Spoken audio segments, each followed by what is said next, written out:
23শে জানুয়ারি হচ্ছে না joint entrance main পরীক্ষা। বৃহস্পতিবার বিজ্ঞপ্তি জারি করে জানিয়ে দিল ন্যাশনাল টেস্টিং এজেন্সি বা এনটিএ। তবে শুধুমাত্র পশ্চিমবঙ্গের পরীক্ষার্থীদের জন্য সেশন 1-এর পরীক্ষার দিন বদল করা হচ্ছে। এনটিএর সাইট এবং এক্স হ্যান্ডেলে জানানো হয়েছে, পশ্চিমবঙ্গ থেকে আসা পরীক্ষার্থীদের আবেদনের ভিত্তিতে 23 তারিখের পরীক্ষার দিন বদল করা হচ্ছে।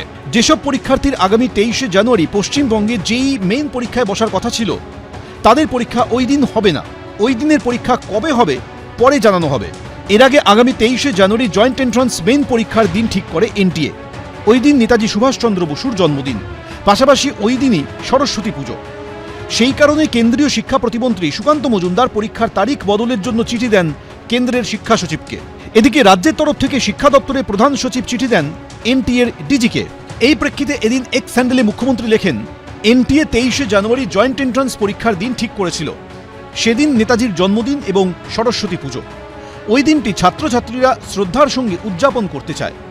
পরীক্ষার দিন আমাদের ছাত্রছাত্রীদেরকে অসুবিধায় ফেলেছিল এবং আমি এর প্রতিবাদ করে তারিখ পরিবর্তনের জন্য হস্তক্ষেপ করি। আমার হস্তক্ষেপে ন্যাশনাল টেস্টিং এজেন্সি আমাদের ছাত্রছাত্রীদের জন্য বিকল্প দিনের ব্যবস্থা করেছে।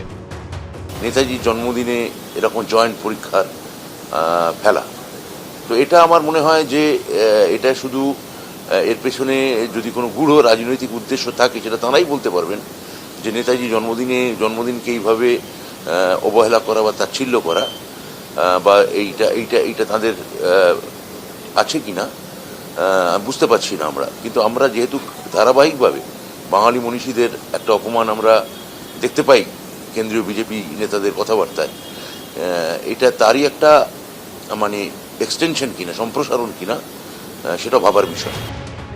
এনটিএর এক্স হ্যান্ডেলে জানানো হয়েছে, পরীক্ষার দিন বদল নিয়ে কিছু জানার থাকলে এক্স হ্যান্ডেলে @NTA_help ডেস্কে সরাসরি বার্তা পাঠানো যাবে। ইমেল করা যাবে JEEmain@nta.ac.in-এ। ফোন করা যাবে 011-4075-9000 নম্বরে। কৃষ্ণেন্দু অধিকারী, এবিপি আনন্দ, কলকাতা। টানটান উত্তেজনা, পরতে পরতে নাটক, শেষমেশ বর্ধমানে ভদ্রেশ্বর গোল্ড কাপের ফাইনালে চওড়া হাসি হাসল রেলওয়ে এফসি। সাডেন ডেথে ফুটবল অ্যাসোসিয়েশন অফ ওড়িশাকে 1-0 গোলে পরাস্ত করল তারা। এর আয়োজন শুধুমাত্র ফুটবলকে এগিয়ে নিয়ে আসার জন্য। ফুটবল যে প্রচারের আলোর বাইরে চলে যাচ্ছে আস্তে আস্তে, বেঙ্গলের ফুটবল যেন ভারতের ফুটবলকে যেমন দাপিয়ে বেড়াতো সেরকম দাপিয়ে বেড়াবে, সেখানে বর্ধমানের ছেলেরা যেন থাকে তার একটা অ্যারেঞ্জমেন্ট। রিয়েল বুলের মাধ্যমে ভদ্রেশ্বর গোল্ড কাপ তার একটা প্রতিরূপ।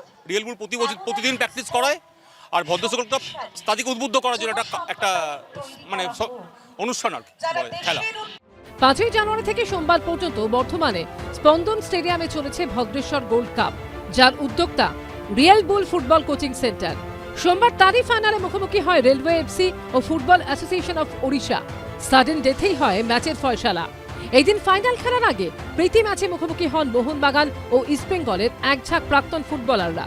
ফুটবল পায়ে কামাল দেখান বাইচুং ভুটিয়া, আলভিটো রিকুনহারা। অনেক অনেক অনেক ভালো, অনেক ভালো অর্গানাইজ হয়েছিল, অনেক ভালো করে অর্গানাইজ করেছে। কিছুদিন আগে আমরা এসেছিলাম, আজকে আরেকটা ম্যাচ, সুন্দর ক্রাউড, ভালো মাঠ, সব কিছু ভালোই ছিল, ভালো লাগছে। এই দিন দর্শক আসনে ছিলেন প্রাক্তন অলিম্পিক অ্যাথলিট সোমা বিশ্বাস থেকে শুরু করে বর্ধমান দক্ষিণের তৃণমূল বিধায়ক খোকন দাস, ভদ্রেশ্বর গোল্ড কাপের আয়োজক ও রিয়েল বুল কোচিং সেন্টারের সভাপতি সোমনাথ চট্টোপাধ্যায় সহ বহু বিশিষ্ট ব্যক্তিত্ব। উপস্থিত ছিলেন লালবাবা রাইসের কর্ণধার সনত নন্দী, পার্থ নন্দী, পলাশ নন্দী সহ আরও অনেকে। কমল কৃষ্ণদের রিপোর্ট, এবিপি আনন্দ, পূর্ব বর্ধমান। এবিপি আনন্দ, এগিয়ে থাকে, এগিয়ে রাখে।